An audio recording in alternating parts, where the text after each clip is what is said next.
That the following are irrational. ये जो हमें प्रॉब्लम्स दी गई हैं फर्स्ट सेकंड थर्ड, इन सभी को हमें इरेशनल प्रूव करना है। तो सेम मेथड कॉन्ट्रडिक्शन मेथड से इन्हें प्रूव किया जाएगा। तो वन बाय वन देखते हैं किस तरह से इन्हें प्रूव किया जाएगा।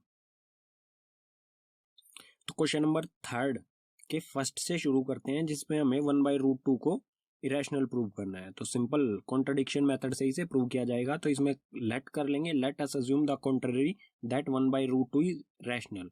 हम इसका विरोध बिल्कुल अपोजिट एज्यूम कर लेंगे कि ये 1/√2 जो है वो है rational. If it is rational, अगर ये रैशनल है तो हम इसको इस तरह से लिख सकते हैं 1/√2 इक्वल्स टू a/b। कोई भी रैशनल नंबर होता है वो किस फॉर्म में होता है, a/b, फ्रैक्शन की फॉर्म में होता है। ठीक है, तो और a और b हमारे यहाँ पर क्या क्या है, a एंड b आर को प्राइम्स। ये दोनों नंबर्स क्या है, को प्राइम में, जिनका मतलब 1 के अलावा कोई भी कॉमन फैक्टर नहीं है। ठीक है, इस इक्वेशन को रीअरेंज करेंगे, मतलब 2 को उधर लेके जाएंगे, b को इधर लेके जाएंगे, क्रॉस मल्टीप्लाई। तो ये b को 1 में मल्टीप्लाई करेंगे, यहाँ से b 1 में मल्टीप्लाई होगा तो b हो जाएगा, और इक्वल्स टू √2a। ठीक है, अब हमें मतलब यहाँ से क्या करना है, √2 की वैल्यू निकालनी है। तो √2 की वैल्यू निकालेंगे तो a को लेके जाएंगे दूसरी साइड में, तो इधर a मल्टीप्लाई में दूसरी साइड लेके जाएंगे तो ये हो जाएगा डिवाइड में, तो √2 इक्वल्स टू b/a। ठीक है, ये हो जाएगा b/a, √2 इक्वल्स टू b/a, और b/a हमारा क्या है, फ्रैक्शन की फॉर्म में है, तो ये क्या है, रैशनल। तो हम कह सकते हैं कि b/a is in the form of p/q। ये हमारा किस फॉर्म में है, p/q की फॉर्म में है। देन अगर ये p/q की फॉर्म में है तो देन इट इज रैशनल। तो ये क्या होगा, रैशनल होगा। ठीक है, ये तो हो गया रैशनल, b/a हमारा रैशनल। बट हम थ्योरम 1.4 में √2 को प्रूव कर चुके हैं कि ये क्या है, हमारा इरेशनल है। ठीक है, तो बट √2 इज इरेशनल। √2 जो है हमारा वो क्या है, इरेशनल है। तो कोई भी रैशनल नंबर इरेशनल नंबर के इक्वल नहीं होता है, लेकिन यहाँ पर क्या आ रहा है, इक्वल आ रहा है। तो ये क्या है, हमारा कॉन्ट्रडिक्शन, मतलब ये विरोधाभास है। ठीक है, सो तो हम कह सकते हैं सो दिस कॉन्ट्रडिक्शन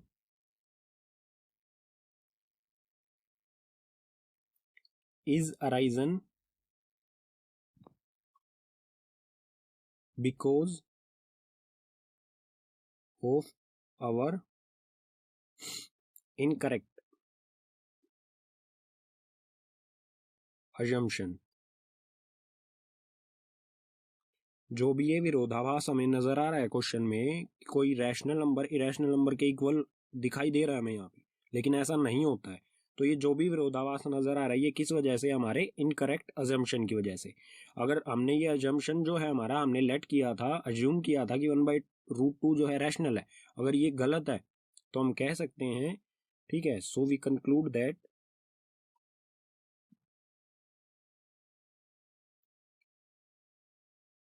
1/√2 अगर रैशनल नहीं है तो 1/√2 इज इरेशनल। ठीक है, ये हो गया हमारा फर्स्ट। अब तो क्वेश्चन नंबर 3 का सेकंड आ जाता है, जिसमें हमें 7√5 को इरेशनल प्रूव करना है। तो same method, let us assume the contrary that 7√5 is rational. इसका अपोजिट लेट कर लेंगे हम कि 7√5 क्या है, रैशनल है। ठीक है, अगर ये रैशनल है तो हम इसे इस तरह से लिख सकते हैं 7√5 इक्वल्स टू a/b। a/b की फॉर्म में हो सकता है ये। ठीक है, और a और b हमारे यहाँ पर क्या होंगे, a एंड b आर को प्राइम। को प्राइम नंबर वो होते हैं जिनका HCF 1 होता है, या फिर ये कह सकते हैं कि जिनका कॉमन फैक्टर सिर्फ 1 होता है, 1 के अलावा इनका कोई भी कॉमन फैक्टर नहीं होता। इसे करेंगे रीअरेंज 7, मतलब हम यहाँ क्या करेंगे, √5 की वैल्यू निकालेंगे यहाँ से। तो √5 की वैल्यू निकालने के लिए 7 को दूसरी तरफ लेके जाएंगे, 7 यहाँ पर √5 के साथ मल्टीप्लाई में, तो उधर जाके डिनोमिनेटर में जाएगा ये। ठीक है, डिवाइड में जाएगा, तो √5 इक्वल्स टू a/7b। ठीक है, तो यहाँ पर हम देख सकते हैं, मतलब हम पहले √5 को तो हम इरेशनल प्रूव कर चुके हैं, और ये किस फॉर्म में है, a/b, मतलब फ्रैक्शन की फॉर्म में है। तो ये क्या होगा, रैशनल, और ये है इरेशनल। तो कोई भी रैशनल नंबर के इक्वल नहीं होता है। तो हम कह सकते हैं कि a/7b is in the form of P by Q, ये किस फॉर्म में है, पी बाई क्यू की फॉर्म में है, देन इट इज रैशनल। अगर कोई भी पी बाई क्यू की फॉर्म में होता है तो वो क्या होता है, रैशनल। ठीक है, but we no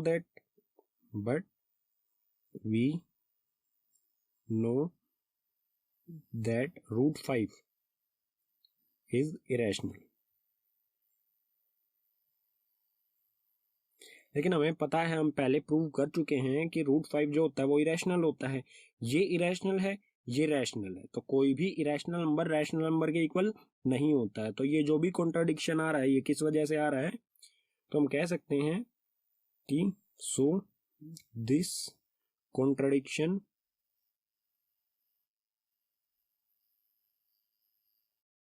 is arisen because of our incorrect assumption।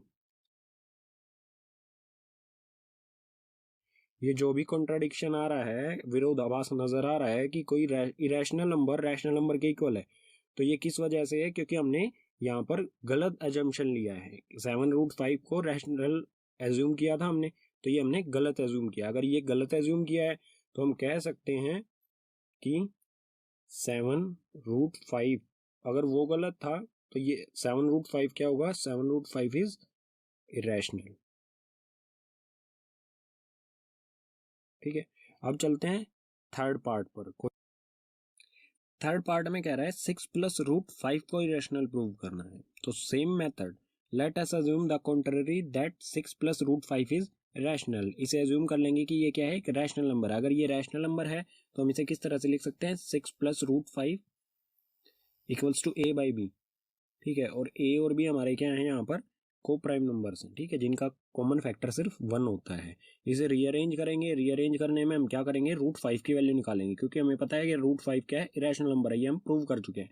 तो √5 की वैल्यू निकालेंगे तो क्या होगा, 6 इस तरफ प्लस में है, उस दूसरी तरफ जाके हो जाएगा माइनस में।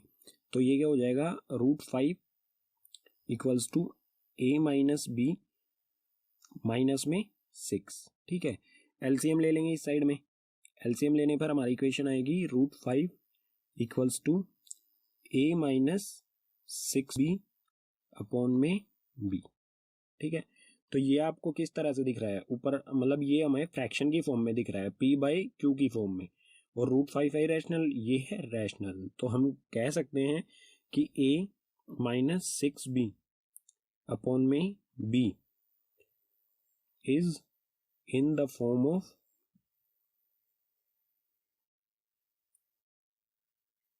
p by Q. ये किस फॉर्म में है, p बाई क्यू में। अगर ये p बाई क्यू की फॉर्म में है तो देन इट इज रैशनल। तो ये क्या हो जाएगा, रैशनल। ये रैशनल हो गया, लेकिन we know that √5 is irrational, but we know that √5 is irrational.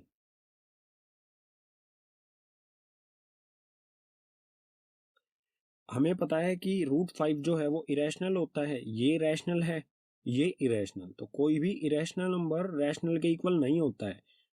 So this contradiction, जो भी ये विरोधाभास आ रहा है हमारी इस इक्वेशन में, ये किस वजह से आ रहा है, so this contradiction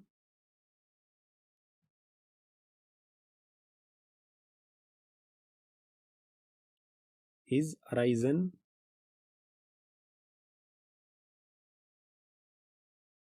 because of our incorrect assumption। ये जो विरोधाभास हमें नजर आ रहा है ये किस वजह से है, क्योंकि हमने जो एज्यूम किया था वो गलत एज्यूम किया था कि 6+√5 जो है वो रैशनल है। ये हमने गलत एज्यूम किया था। अगर ये हमने गलत एज्यूम किया था तो हम कंक्लूजन में क्या कह सकते हैं कि 6+√5, so we conclude that 6+√5 is irrational. ठीक है, ये हो जाता है हमारा क्वेश्चन नंबर 3 कंप्लीट।